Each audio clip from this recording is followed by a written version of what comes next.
Olá a todas e todos, meu nome é Lucas Tolotti, sou doutorando do programa Interunidades em Estética e História da Arte na USP e apresento aqui o trabalho O Vermelho e o Ritual, Dispersões em Anish Kapoor.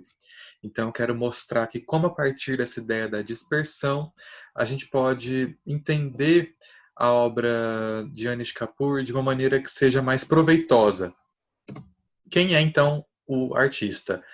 Ele nasce na Índia e depois ele se muda para a Inglaterra, adquire a cidadania inglesa e seus trabalhos vão apresentar muito forte a ideia da cor, do espaço, da matéria e do vazio. E como que nós podemos nos aproximar das obras? O Germano Celan, o crítico que infelizmente faleceu esse ano, vai garantir muito forte a influência indiana na obra do Kapoor. Ele vai colocar então que a interpretação de suas obras, elas partem necessariamente da ideia de como o artista nasce na Índia e essas influências se encontram em todas as suas obras.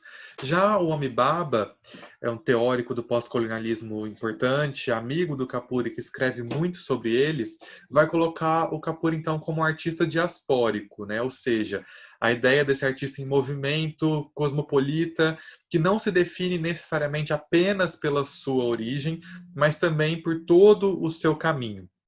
Algo também que ele vai levar para a obra no sentido da serialização da obra.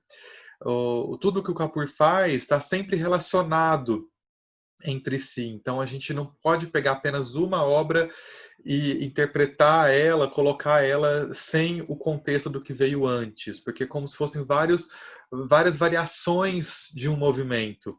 E quais são as chaves de acesso, né? Como a gente pode compreender, então, essas obras? O Kapoor vai colocar muito forte a presença do corpo, do vazio, da materialidade, da ilusão, do que ele entende por sagrado. Então, esses elementos aí vão constituir o universo na sua poética. Eu trouxe aqui 4 obras que elas têm um contexto em comum, são obras produzidas entre 2003 a 2009, e elas lidam com o mesmo material, com a mesma cor, e eu acho que essa ideia da dispersão, de como a gente pode encarar a dispersão dentro da obra do Kapoor, essas 4 obras elas então encontram muito fácil esse caminho. A primeira obra, My Red Homeland, ou seja, Minha Pátria Vermelha, traz justamente aquilo que o Baba tinha falado, né? Porque por mais que no princípio a gente encare essa pátria vermelha como a Índia, se a gente fosse focar apenas na origem do Kapoor, na verdade o próprio artista vai falar que a pátria é o corpo, é o sangue, né? Então é isso que é a pátria, a pátria no sentido interno. Então a gente vê essa obra como esse terreno aí de cera, existe esse martelo que vai aplanando esse terreno e depositando o resíduo nas bordas, né? Então a pátria, que pode ser a Índia, mas também é o sangue, é o corpo, e isso é o sagrado dentro de nós, e é também ritualístico. Mais uma vez aqui, a cera, o vermelho, dessa vez não tanto o espaço, mas o tempo, passado, presente e futuro. Então, o que o Kapoor quer colocar aqui é justamente essa ideia do tempo como forma, o tempo contido na forma. Essa obra, existe essa parede que vai passando, dando essa forma, né, de uma certa maneira aí, colocando, gerando esta forma. Então aqui nós temos a forma que era, o que ela está se tornando, o que ela vai se tornar, passado, presente e futuro. Temos também Svayambh, que em hindu significa autogerado. Aqui mais ainda a questão da geração da forma e da maneira em que ela, né, se coloca como objeto. Esse bloco de cera vai então passando pelo corredor e se moldando de acordo com a passagem e depositando o seu resíduo nas bordas. E é muito interessante essa relação de uma. É um conceito hindu, então ele vai pegar sim um conceito da sua origem, só que ele vai extrapolar esse conceito, né? Não é só uma relação com a sua terra natal, mas também uma relação com a ideia do objeto, com uma mitologia, com uma ritualística do que é uma autogeração, de como algo se cria.